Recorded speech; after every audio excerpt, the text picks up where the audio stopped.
ఇది ఆసాపు భక్తుడు పాడుతున్న పాటలో ప్రార్థనాపరమైనటువంటి పాట. చెప్తున్నాడు, నేను వెలుగెత్తి దేవునికి మొరపెడతాను, ఆయనకి మనవి చేస్తానని చెప్పుకుంటున్నాడు. ఎందుకంటే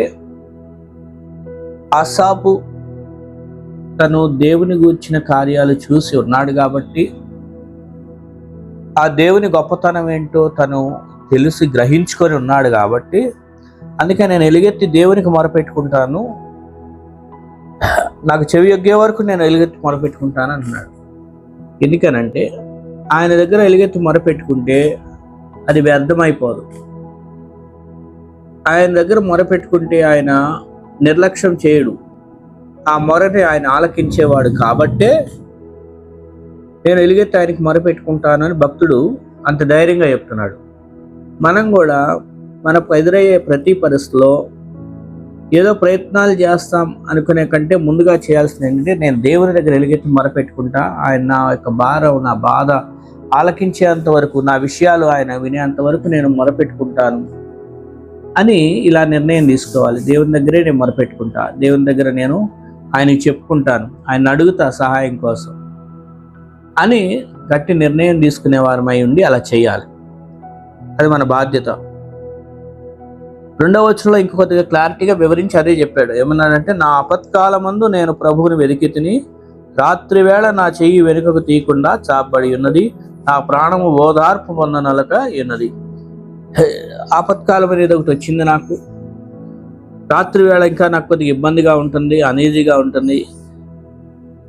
అలాంటి టైంలో నా ప్రాణం ఓదార్పు పొందకుండా ఉంటుంది. కాబట్టి అలాంటి టైంలో నేను ప్రభువుని వెతికితాను, నా ఆపత్కాలం ప్రభువుని వెతికితే అని చెప్తున్నాడు. ఎందుకంటే పగలు రాత్రి కూడా సాతాను శోధకుడు శోధించడానికి అనేక రకాలుగా ప్రయత్నాలు చేస్తూ ఉంటాడు మన మీద. మన మైండ్లో అనేక ఆలోచనలు అనేవి, పగలు రాత్రి కూడా ఎన్నో ఆలోచనలు ఉంటాయి. కాబట్టి ఇక్కడ భక్తుడు కూడా అదే అంటున్నాడు, అయ్యా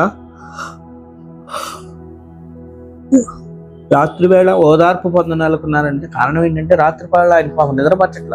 కారణం ఏదో కొంత చింత, ఆలోచన, ఆపదలనే ఉన్నాయి కాబట్టి ఆపత్కాలం అనే పదం కూడా వాడటం జరిగింది. అందుకనే రాత్రి వేళ ఆయనకి అసలు నెమ్మదిలేని స్థితిలో ఉంటున్నాడు. అందుకని ఆయన అంటున్నాడు, అయ్యా నేను ఆపత్కాలం మందు యెహోవాను మొరపెడతా, ఆయన వెతుకుతాను అన్నాడు. అది మనం చేయాల్సిన పని. అప్పుడు ఆయన పరిష్కారం ఇస్తాడు. మనం ఆయన వెతికితే దొరికే దేవుడు, ఆయన కనపరుచుకుంటాడు. తర్వాత ఇవన్నీ చెప్తూ, నీవు నా కన్నులు మూతపడనీవు, నేను రాత్రి పాట పాడిన పాటలు జ్ఞాపకం చేసుకుంటున్నాను అని పూర్వకాలంలో దేవునితో ఆయనకున్న ఎక్స్పీరియన్స్ గురించి మాట్లాడుతున్నాడు.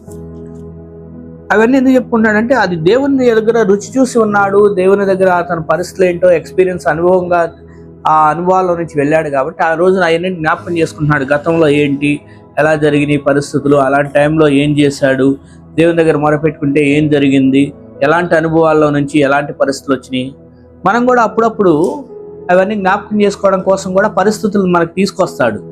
గతాన్ని మర్చిపోకూడదని, గతంలో దేవుడు చేసిన మేలు ఉపకారాలు మరొకసారి జ్ఞాపకం చేసుకోవాలని, వాటిని మరలా పదే పదే వాటిని బట్టి దేవుని స్తుతించాలని. ఆ జ్ఞాపకంలో ఉండవు కదా, మామూలుగా అన్ని సౌఖ్యంగా ఉంటే అవి జ్ఞాపకం చేసుకోం మనం ఓసారి. అందుకే మరలా జ్ఞాపకం చేపించడానికి కూడా దేవుడు కొన్నిసార్లు ఈ పరిస్థితులను తీసుకెళ్తాడు. అందుకే ఈ భక్తుడు అన్నాడు, గతంలో నేను పరిస్థితులు నేను ధ్యానించుకుంటున్నప్పుడు, ఆలోచన చేస్తున్నప్పుడు చాలా విషయాలు నాకు అర్థమవుతున్నాయి అని చెప్తూ, ప్రభు మాత్రం విన్నాడేవాడు కాదు, ఆయన నిత్యం విన్నాడేవాడా కాదు కదా. ఎందుకంటే గతంలో నన్ను విడిచిపెట్టలేదు, గతంలో ఇలాంటి పరిస్థితులు వచ్చినప్పుడు. కాబట్టి నేను అందుకే ఆయనకే మొరపెట్టుకుంటున్నాను అని చెప్తున్నాను. మనం కూడా అందుకని గతంలో దేవుడు చేసిన మేలు, అద్భుతాలు, ఉపకారాల గురించి జ్ఞాపకం చేసుకొని ధ్యానించుకొని, గతంలో కూడా ఇలాంటి కష్టం వస్తే, ఆపరిస్తే దేవుడు సాయం చేశాడు కదా, ఇప్పుడు కూడా చేస్తాడు అనే ఒక నిరీక్షణ, ఒక హోప్స్ అనేది మనలో కలుగుతూ ఉంటుంది అనమాట. వాత్సల్యత చూపుకుంటూ ఉంటాడా, కటాక్షింపకుండా ఉంటాడా?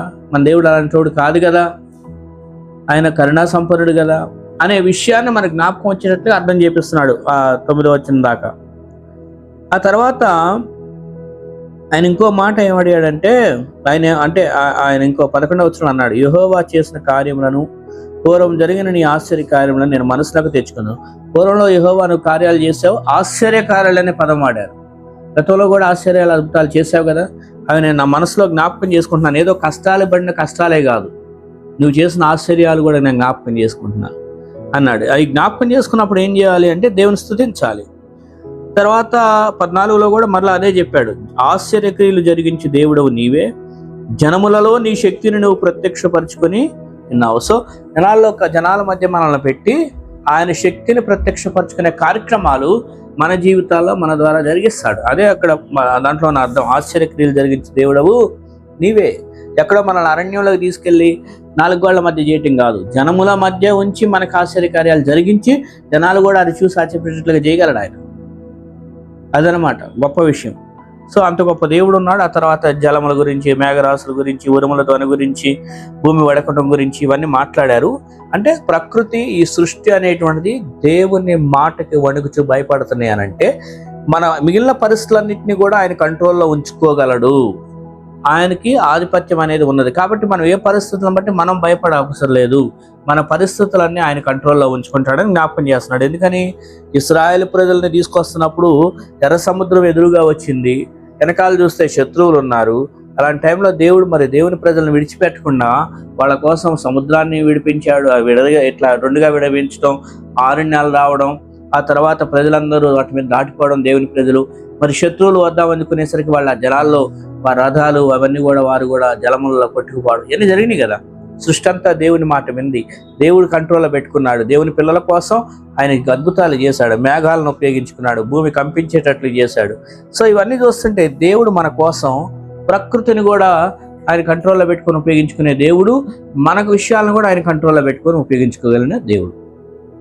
కాబట్టి మనం భయపడినక్కర్లా. మన చుట్టుపక్కల పరిస్థితులు ఎలా ఉన్నాయి, వాతావరణం ఎలా ఉంది, ఏం జరుగుతుంది, ఇలాంటి విషయాల్లో భయపడినక్కర్లేదు. దేవుని కాపుదల, ఆశ్చర్యకార్యాలు మన పక్షంగా ఉంటాయి.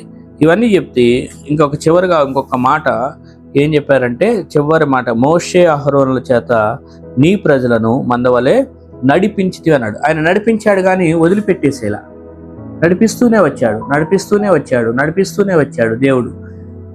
దేవుడు వాళ్ళ పక్కన నిలబడి నడపలా మోషేని, అహరోనుని. అంటే దేవుని రిప్రజెంటివ్ నాయకులు మన జీవితాల్లో కూడా ఆయన మన పక్కన స్వయంగా వచ్చి నిలబడకపోవచ్చు, కానీ మనల్ని ఆదరించేటువంటి, మనకి సలహాలు ఇవ్వగలిగినటువంటి, మనకి జ్ఞానోదయం కలిగించగలిగిన, ధైర్యం ఇచ్చేటువంటి మనుషులను మన పక్కన ఉంచుతాడు.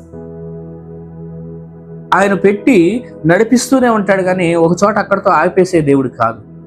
నడిపించితివి అనే పదం వాడారు. నీ ప్రజలను మందవలే నడిపించితివి అని. అలాగ గొర్రెల మందలను అలా కాపరి నడిపించుకుంటూ తీసుకెళ్ళినట్లుగా 2 చోట్లకి నడిపిస్తాడు. అయితే ఆహారానికి నడిపిస్తాడు, రెండోది నీళ్ళ దగ్గర నడిపిస్తాడు, ఇంకో 3వ స్థలం ఎక్కడంటే విశ్రాంతి తీసుకోవడానికి నడిపిస్తాడు. మన దేవుడు కూడా ఆహారం దగ్గరికి నడిపిస్తాడు, నీళ్ల వలె తృప్తి చెందే స్థలానికి నడిపిస్తాడు, రెస్ట్ తీసుకోవడానికి, అంటే అనుభవాలు ఆత్మీయంగా పోషించడానికి కొన్ని పరిస్థితుల నుంచి నడిపిస్తూ ఉంటాడు. ఆత్మీయంగా మన దాహం తీర్చడానికి కొన్ని పరిస్థితుల నుంచి నడిపిస్తూ ఉంటాడు.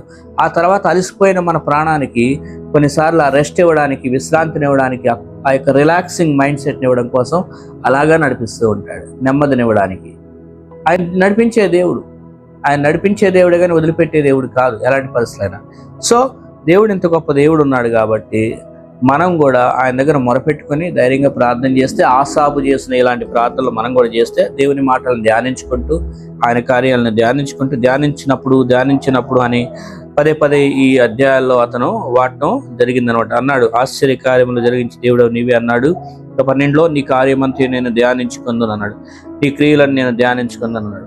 తర్వాత పైన 6వ వచనంలో హృదయమున ధ్యానించుకుందని అన్నాడు. ఇట్లా ధ్యానించుకోవడం, ఆయన గురించి ధ్యానించుకుంటూ, ఆయన కార్యాల గురించి ధ్యానించుకుంటూ ఉంటే అవి నిజంగా మనల్ని గొప్పగా ఆలోచింపజేస్తాయి దేవుని గురించి. ఎస్ కదా, దేవుడు గతంలో ఎంత చేశాడు కదా, ఇప్పుడు కూడా చేస్తాడు, ఇప్పుడు కూడా అద్భుతం చేస్తాడు, ఇప్పుడు కూడా ఆశ్చర్యకార్యాలు చేస్తాడు, నా కోసం చేస్తాడు అనే ధైర్యం మన గుండెల నిండా నింపబడుద్ది అనమాట. పరిశుద్ధాత్ముడు ఆ విధమైన ధైర్యము, ఓదార్పు మనకి దయచేయునుగాక.